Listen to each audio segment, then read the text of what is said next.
The frost had settled thick over the village, hiding the secrets beneath it. He stood alone at the edge of the cemetery, staring at a grave he refused to claim. I didn't know then what the winter had preserved, waiting for the thaw to reveal. In a small remote village hemmed in by snow-laden forests, life moved slowly and quietly, like the drift of fog over frozen fields. The villagers whispered about him, the widower who had not laid his wife to rest beside him. I arrived that winter, drawn by curiosity and the uneasy sense that something unspoken lingered in the cold air. What I found was a story etched in frost, silence, and grief, waiting to melt. The cemetery was silent, except for the occasional whisper of wind through the bare birch trees, their branches scraping the grey sky.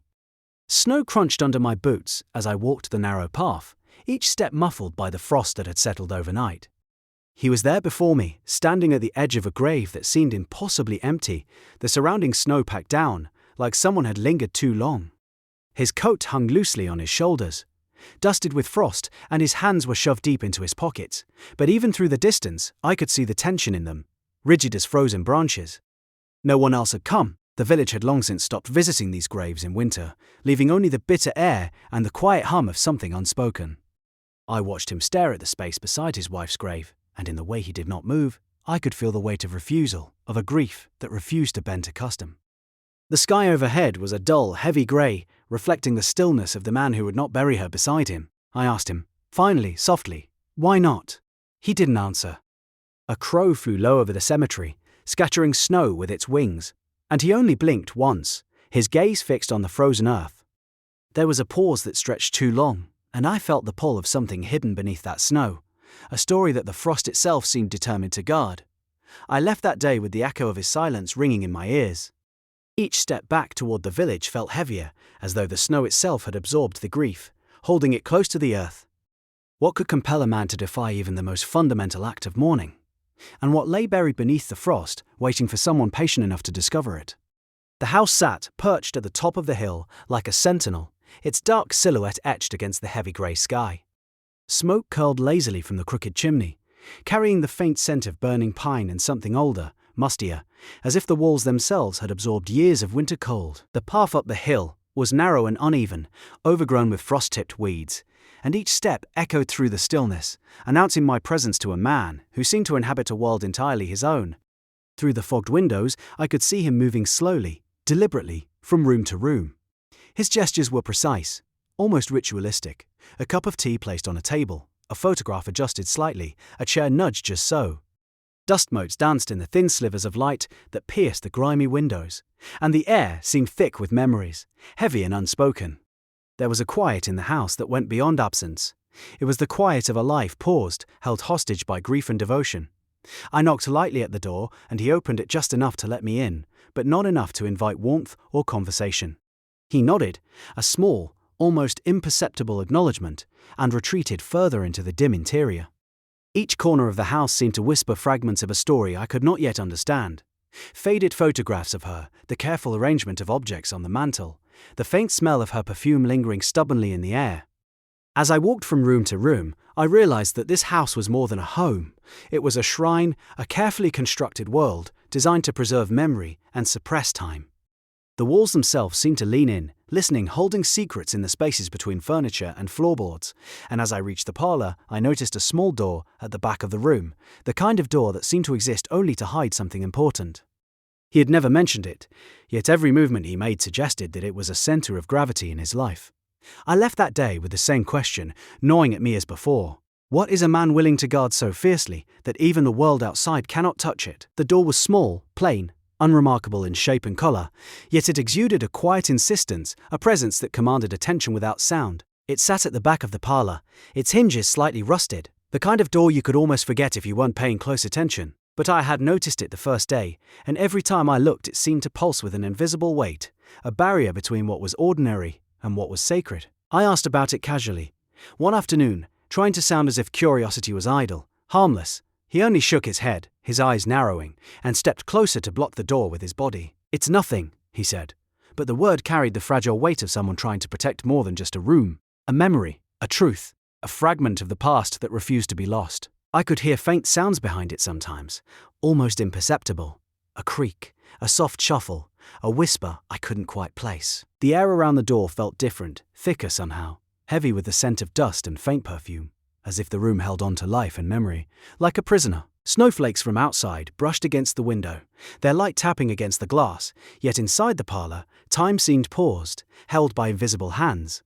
I imagined what could be inside.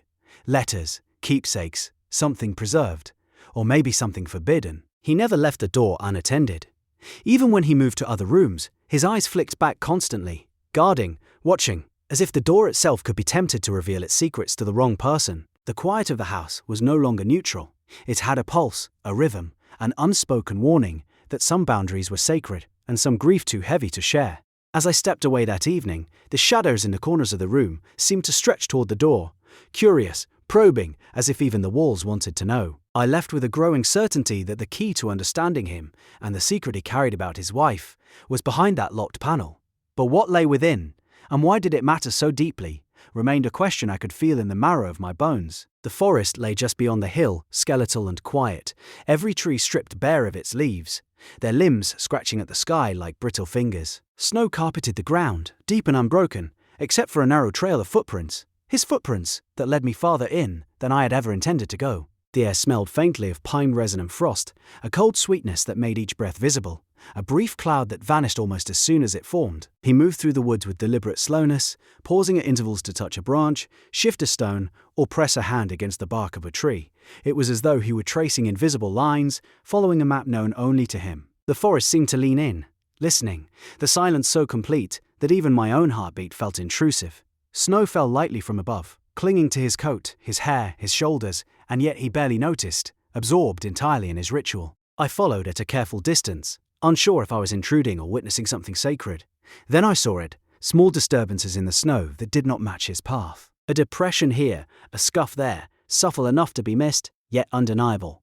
It made me wonder if he was truly alone, or if the forest itself harbored echoes of another presence, a memory, or perhaps something he feared might follow him. The trees whispered with every wind gust, their sound like faint voices, coaxing questions I wasn't ready to answer. I imagined that long ago, she might have walked these same paths with him, her laughter carried on the same cold breeze, now preserved in absence. His face remained unreadable, shadowed under the brim of his hat, but the tension in his shoulders suggested that the woods were both sanctuary and prison, a place where grief could be expressed and restrained simultaneously. As the sun dipped lower, the forest seemed to darken from within, shadows pooling under each tree, stretching toward the trail.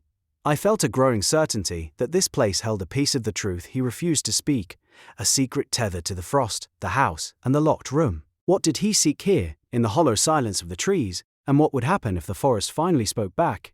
It was the parlor that first gave me the clue, the subtle unevenness of a floorboard catching my eye as I traced my fingers over the faded rug. The house was quiet, almost reverent, the air thick with the smell of aged wood and dust that had settled over decades. With a hesitant push, I lifted the board and discovered a small bundle of letters, tied carefully with a ribbon so faded it seemed to crumble at the edges. The handwriting was delicate, familiar, hers. I unfolded the first page and felt the weight of words meant to be private, intimate, and urgent. She wrote of longing, of promises whispered under the hush of night, of fears she could not voice aloud. Each letter carried fragments of a life lived quietly, each line a thread connecting her to him, and to a devotion I could barely comprehend. As I read, the room seemed to shrink around me, the walls leaning in to keep the secret safe. He entered then, silently, watching from the doorway. His face was unreadable, but there was a sharp tension in his shoulders, a protective edge that cut through the quiet. He did not ask what I had found. He did not stop me. Instead, he stood there, as if waiting for the letters to speak for themselves, allowing me a glimpse into the life he had preserved in secrecy. I realized, with a jolt, that the letters were more than memory. They were a lifeline. Each one preserved a promise, a fragment of a bond too fragile to expose to the outside world. I wondered how grief could become so tangible, so carefully catalogued, that a man would construct an entire reality around words on paper. And then, as the late afternoon light slanted through the window, illuminating the dust motes that danced like tiny ghosts, I felt a quiet certainty settle over me. Whatever lay behind the locked room, and the frozen grave was tied to these letters. What promise, I asked myself, could weigh so heavily that it bent a man's life entirely around it? He ate alone in the kitchen, a small, dimly lit space where the fire in the hearth cast flickering shadows across the walls. The table was set for two, though only one chair bore the weight of a living body. Plates were old, chipped at the edges, but spotless, each knife and fork arranged with meticulous care. Steam rose from the simple meal, curling slowly into the still air, carrying the faint scent of herbs and smoke, as if the room itself was steeped in memory. I watched from the doorway, hesitant to intrude, as he moved through the motions with deliberate precision. Each sip, each bite, each adjustment of the napkin was ritualistic, almost sacred, a choreography of solitude and remembrance. Across from him, the empty chair was more than absence. It was a presence, palpable and haunting, like a ghost tethered to the living by love and loss. There was no conversation. Not with me, not with anyone. Words were unnecessary here. Silence carried the weight of everything unspoken. I noticed him pause occasionally, eyes flicking toward the empty seat, lips tightening ever so slightly. In that quiet I understood that his devotion was not just memory, it was an ongoing act of care, a refusal to allow even the smallest detail of her absence to feel natural or complete. He was there too, standing at the edge of the grave as he had so many times before, but something had shifted.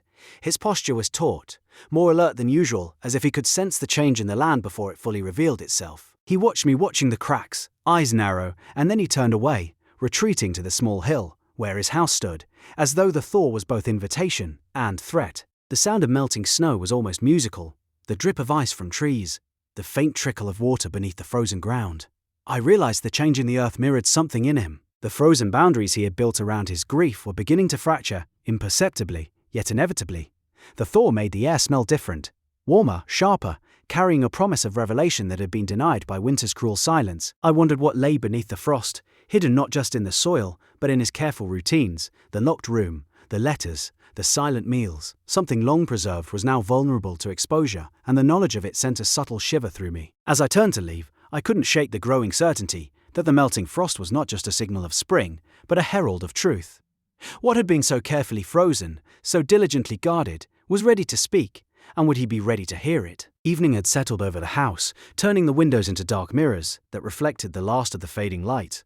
I paused outside, drawn by a movement behind the curtain of the locked room, a flicker, subtle, and almost dreamlike. For a heartbeat, I thought it was my imagination, but then the silhouette shifted again, slender and deliberate, vanishing when I blinked. The house seemed to hold its breath, each creak of the floorboards amplified in the stillness. The air was cold, biting against my cheeks, carrying the faint scent of pine smoke and something warmer, human, that I couldn't place. Inside, the glow of the hearth traced shadows across the parlor walls, and for a moment, the room seemed alive. Alive with the memory of her, perhaps, or with the presence he had protected so fiercely. I imagined that the locked room contained more than letters or keepsakes. It might hold the very essence of their shared life, preserved against time and decay. I wondered how long the secret could remain unbroken before it demanded recognition. Even the furniture seemed aware, leaning into the mystery, each shadow stretching toward the small, forbidden door. He emerged finally, carrying a quiet weight in his steps, eyes fixed on some invisible point between the room and the world outside. His expression was unreadable, but there was a tautness in his body, a protective vigilance that spoke of devotion, fear and love intertwined. The night deepened, and the stars above were pale in the cold sky, indifferent witnesses to the quiet drama within the walls. I lingered, sensing that the boundary between past and present, life and memory, was thinner than I had imagined. What truth could be held behind that door, and how much of it could survive exposure to the world outside? Twilight draped the village in a soft muted light, the kind that made shadows linger longer and colors fade to memory. At last, he spoke, his voice low, deliberate, carrying the weight of years withheld. He told me about the promise he had made long before her death, a vow whispered in secret, meant to protect her in life and beyond. Every ritual, every letter, every careful gesture in the house was bound to that promise, a devotion that had shaped the rhythm of his existence. He spoke of fear too, quiet but palpable, as if the act of sharing it might summon consequences he could not control. His eyes, usually unreadable, flickered with something fragile, regret, love, and a longing I could almost feel pressing against my chest. I understood then that the locked room, the letters beneath the floor, the frozen grave, and the silent mills were all pieces of a life suspended, a world built around the impossibility of letting go. I listened as the wind whispered through the trees outside, carrying with it the faint scent of melting frost and pine. His confession was not dramatic, not desperate. It was a quiet release, measured and human, the kind of honesty that comes from living too long with a secret. I realized then that his devotion, though extreme, was born of love so intense that it bent the rules of reality, shaping the way he moved through the world. Yet even as he spoke, the mystery lingered. The frost had not yet melted completely, and the full truth, what he had done, and why, remained just out of reach. I left that evening with the echo of his words, a fragile understanding that some acts of love defy comprehension, and that grief can extend beyond death itself. Could a promise to the departed truly outweigh the laws of life and death, or was he walking a line between devotion and obsession that no one else could ever cross? The frost had finally begun to retreat, exposing the ground beneath in patches of wet, dark earth. I returned to the cemetery and noticed what I hadn't dared imagine before: subtle indentations in the soil, beside her grave, signs that something had been hidden there all along. The frozen crust of winter had held a secret, and now the thaw was pulling it into the open, revealing a truth both delicate and terrible. He stood at the edge of the grave, watching the melting earth with an intensity that made the air itself seem heavy. In the cracks of the thaw, I realized that her body had not been buried in the usual place. He had feared that to lay her beside him would mean losing her entirely, letting the earth take her in a way he could not accept. The letters, the locked room, the silent meals, all of it had been a meticulous preservation, a way to keep her present in the world, even as death tried to claim her. I felt a shiver run through me, a mixture of awe and unease. The village had whispered of madness, cruelty, and superstition, but what I saw was something more human: grief, devotion, and an unwillingness to surrender love to time or decay. The thaw brought clarity, yes, but also questions: how far can love stretch, and what lengths will the living go to preserve the dead? As I watched him, I realized that the act of hiding her had not been an escape from reality, but a profound negotiation with it. Each ritual, each careful step, was an attempt to bind the living and the departed together, defying the natural order without thought for judgment. He turned from the grave at last, carrying a quiet resignation, a man both burdened and freed by the revelation of what he had preserved. And as the thaw continued, the frozen world gave way to the first fragile hints of spring, and I understood something I had not before: love, grief, and memory are forces more stubborn than frost itself. But what remains of a life when devotion stretches beyond reason? And what toll does that kind of love demand from the living? Spring had arrived quietly, brushing the village with tentative warmth, softening the edges of the world once harsh under frost. The snow was gone, leaving only the damp scent of earth and pine, and the cemetery felt different, lighter, yet still carrying the weight of memory. He stood at her grave one last time, the lines of his face softened by the thaw, yet marked by years of devotion and solitude. The secret he had guarded so fiercely, the life he had preserved in locked rooms and letters, had finally been revealed, not to the world, but to someone patient enough to witness it. I watched him lay a single hand on the cold stone, a gesture of farewell and acknowledgement, the quiet ritual of love and grief, converging in that fleeting moment. It was not triumph or relief that settled over him, but a delicate balance between release and remembrance, the understanding that some bonds transcend even death. The village moved on, unaware of the truths that had lain beneath frost and shadow. The house on the hill remained silent, a witness to a life built around devotion, ritual, and memory. And yet, he walked back from the cemetery with a weight lifted, though not gone, a man forever changed, carrying both the burden and the beauty of a love that had defied time itself. I left the village shortly after, the memory of him and his devotion etched into me. The frost had melted, revealing truths too complex for judgment, too human for simple understanding. Some mysteries are not meant to be solved, only witnessed. Some acts of love are too deep, too stubborn, too enduring to ever fade completely. And in the quiet that followed, I asked myself one last question. What remains of love when the frost finally melts, and how do the living carry it forward without losing themselves in its shadow?